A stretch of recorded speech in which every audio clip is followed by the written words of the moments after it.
So let's go ahead in the console and let's see how we would be deploying a small EC2 machine, and we'll get started with that. So let me quickly walk you through that process. Okay.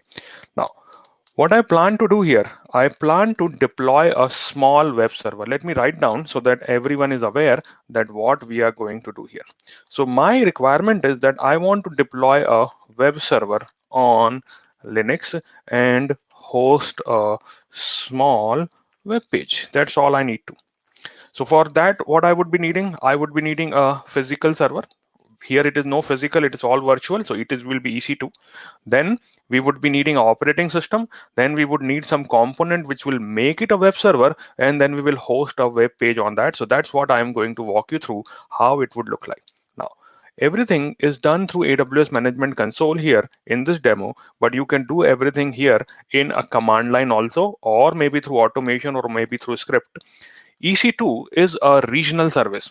So I have to first select which region I want to deploy it into. These are the regions which are available in AWS. If you do not remember them, please watch our first video. So these are the regions where the applications can run. I have selected Ireland as a region, and now I can look for the service called EC2. This is my service EC2, and I would now start adding a virtual server with Linux operating system and would install a web page on that. That's what we are looking forward to. Let's move forward here. So first thing I get here is the EC2 dashboard. Dashboard gives me like what are my current view, if I have multiple instances running, if I have some IP addresses assigned, if I have some volumes created, that information would be displayed to me here. Right now, I am interested in a component here, which is called launch instance. And this launch instance would walk me through the wizard of launching a EC2 instance, right? Now, EC2 instance is not an isolated component. It works with a network configuration, because obviously to server you would need an IP address, you would need a communication channel, so that would be required, and that we will be seeing in a minute. So let me start with launch instance. I have launch instance, which is a very simple way to get started. Now we give you a free tier, so in case somebody wants to experiment, and if you are within that free tier like T2 micro machine, you won't be getting charged for 750 hours per month. So it's a good way to get started on that. So first thing, it's a wizard based process. I have to give it a name. Name would be identifier. So let's call it BeSA web server. That would be my name. Then I may want to put some additional tags associated with that. Tags can help me in identifying that particular server. So we will see that in some time, that how tags can be assigned. So this is my BeSA web server, which I am going to deploy. Okay. Now, next thing I have to select here is what my operating system would look like. In traditional environment, what you have to do, you first create a virtual machine, and then you use some images to install an operating system, which obviously takes time. You select Windows and then you go through Wizard. It takes 10-20 minutes to get installed. You have to click on next or automate it. We don't want customer to waste time on that. So what we give you here, we give you some pre-configured templates. On those templates are called AMI, Amazon Machine Image. So what this AMI is, it is commonly used operating system images which we feel customer would be using again and again. So to save customers time, we combine them into a template, and those template is like a drag and drop kind of a component. You can select what kind of operating system you are looking for. So these are the common ones, quick start, which we see customer using.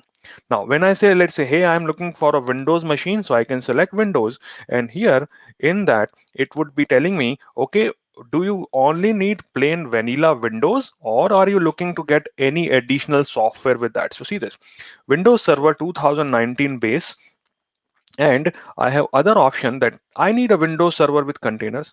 I need another Windows Server with SQL standard 2017, or I'm looking for 2019 enterprise, or I'm looking for Windows 2022. So it's purely up to you. So it is a good way to look for what you are looking, what is your requirement, and select from there. My requirement is to keep Linux, and Amazon has also come up with our own flavor of Linux, which we call Amazon Linux.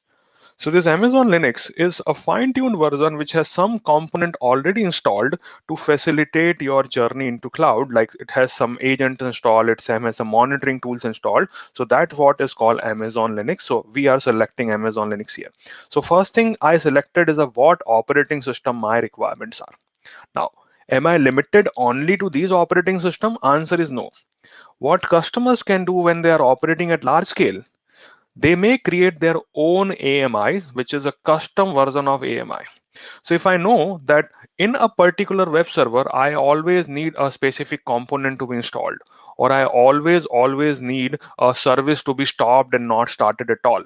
So that time I can take a plain AMI, then customize it as per my requirement and save it. That would become my AMI. This is owned by me, and I have some AMIs here in Ireland region, like I use for stress testing. I use this for monolith node.js, another SQL server, a master template for something. So these are custom AMIs which you can create on your own. So that is my AMI, and these are the quick start. If you feel no, these are not solving my problem, I need a very specific type of software to run, that time we have lot of partners who give you AMIs to start with. These are called my marketplace AMI. So marketplace AMI, AMI is a ISO image in a way, but it is not a traditional ISO. It is a template, I would call it, not ISO, because ISO you boot from and then you have to install operating system on that, right? But here it is a template which is ready to use kind of a stuff. So it's not ISO, it's not bootable directly, but it is usable directly. So see this. So this is what my quick start AMIs are. 45 commonly used. My AMI, which I have created, and see this AWS Marketplace AMI. These marketplace AMIs are coming from different vendors. So, hey, I am looking to install a VPN software, or I am looking to deploy a machine learning based model, or I am looking to deploy a business application. So, select that category, and you would be able to see that vendors have created their AMIs, and they are made available. So, you can take that vendor's AMI, and you do not have to waste time in installing and configuring that. So, I'm looking for WordPress. Go ahead, deploy that. Now I'm looking for 3CX phone system.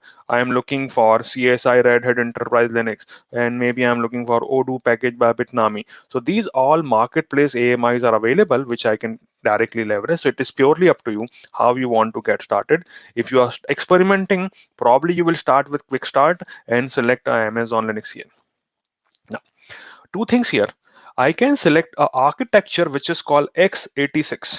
Now, what is x86? x86 is the software component which is fine-tuned for x86 architecture of computers, which is, if I put it in a very specific thing, I would say this is something which is x86 based off software is for Intel based processors, and it is for AMD based processors. So that's what a 64-bit x86 architecture is. Amazon has come up with our own processor, which is called Graviton, which is based on ARM chip. So if you feel that my workload would not require a specific instruction set from Intel and AMD, and I want to keep cost lower, you may select a 64-bit x86 also. So should not be a problem. So these are the available options which I can choose. So first thing I have to select is what is the operating system I'm looking for. Once I made that selection, next thing I would be selecting would be based on instance type. Like I would say what type of performance I'm expecting. Am I looking for 2 CPU or 10 CPU or 100 CPU? That information I have to pass on. That is called instance type. So I'll walk you through what instance type is. So first selection I made, I would be using Amazon Linux 64-bit. Let me get started by selecting it. What is the next option? Let's go ahead and see that. Give it a minute. It is coming up a little slower today.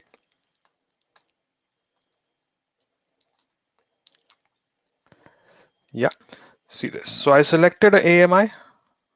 What's next? Give me a minute, please. Now, here is my option for instance type. Instance type is basically your way of saying how much CPU, memory, and other configuration I want to associate. So you can select what kind of performance you are expecting. These are different instance type T1, T2. Then you may search for other instances, like if I'm looking for a C5 or C4. What this C5, C4 is, I'll explain that in a minute. But these are the performance characteristics of that particular instance, that how much performance I may expect from that instance. So it is in terms of CPU, memory, some additional settings associated with that. So we can select it. Now, if you see here, we can clearly show you there are some free tier eligible instances. So you can select these, and then you won't be paying money if you are within 750 hours of actual limitation. So that should not be a problem. So I'm selecting T2 Micro, which will give me one CPU and 1 GB of memory to work with. I may want to log into this machine afterward. So that time I can select a key pair, but it is also possible that I may not want to log into this machine. Maybe I do everything through automation. So I can even create a machine without having any login information. We have other ways to connect to it. So key pairs can be skipped if I need to. Next component comes networking. So I can select what VPC it would go into. VPC stand for Virtual Private Cloud, and this is a longer discussion. So we will be discussing that into next Saturday. We'll talk about what VPC is and how VPC actually works. Plus, I have some additional settings related to security. I can control what kind of traffic would be allowed. So I can say, hey, I want to allow SSH traffic from anywhere. That doesn't make sense from security perspective. So I can say no, I can put a custom IP range. So only those people would be allowed to access my EC2 instance from SSH, or I can say, hey, detect my IP and only allow me to do SSH. No one else should be allowed to do detect IP address connection to that. So that I selected my IP here. I am making this a web server. So I would prefer that I allow HTTP traffic from internet so that everyone can access this web server. 750 per account. Yes, exactly, Kamesh. It's per account. Per account. Total 750 hours of T2 micro. So we have allow HTTP traffic from internet. So we would be getting a firewall port open on my instance, which will allow port number 80 to come in from anywhere, because we want to make it a public web server. Here is my additional storage option, 8 GB or any other type of disk. And if you see here, different type of volumes can be added. We will talk about volumes also in a minute. So this is my configuration of storage. I have some additional settings to configure. I can configure here something called a spot instance. I can associate an instance profile, which is basically a permission set for my instance. I can put a host name type on that. Currently, it will pick up through IP address. We may have a DNS setting configured with that, some auto recovery option, shutdown behavior, and lots of additional setting. One setting which I am particularly interested in this page is called user data. What this user data is? So if you remember, I selected that I want a Linux operating system. So that's fine. I would get a Linux operating system. Now, is this Linux operating system customized as per my need? Answer is no. We do not have that Linux machine customized as per my need. I want it to become a web server and I want to host a small website on that. So we need to customize some settings here. That is what is a user data. So we will talk about what a user data is. User data is a script. Now, if it is Linux machine, I would be passing a script which Linux operating system can understand. If it is Windows machine I'm deploying, I would be putting a PowerShell script which my Windows machine can understand and can give me the required desired state of my configuration. So let me quickly show you a sample script which I am going to use to make this web server. Let me go back there. See, this is the script.